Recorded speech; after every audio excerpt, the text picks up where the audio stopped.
नमस्ते, प्रणाम। मैं खेसारी यादव आप सबको पैर छू के प्रणाम कर रहा हूं और मैं आ रहा हूं 31 अक्टूबर यानी इसी 31 को छठ के शुभ अवसर पे आपके शहर हैदराबाद में और मैं आप सबका इंतजार करूंगा। स्थान है मैत्री ग्राउंड, पटनचेरू पुलिस स्टेशन के पास में ये कार्यक्रम छठ के शुभ अवसर पे हो रहा है और हमारे व्यवस्थापक जो है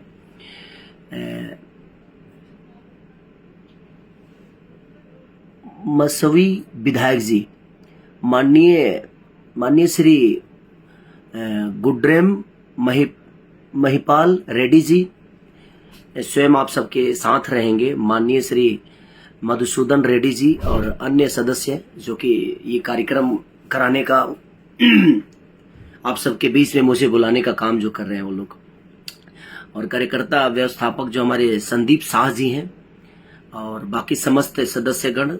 तो आप लोग आइए, पटनचेरू पुलिस स्टेशन के पास में ये कार्यक्रम हो रहा है, मैत्री ग्राउंड पटनचेरू। तो 31 तारीख को हम आप सबका वेट करेंगे। आप आइए और अपना प्यार और आशीर्वाद खेसारी लाल यादव को और पूरी टीम को दीजिए, क्योंकि हम पूरी रात आप सबके बीच में रहने वाले हैं।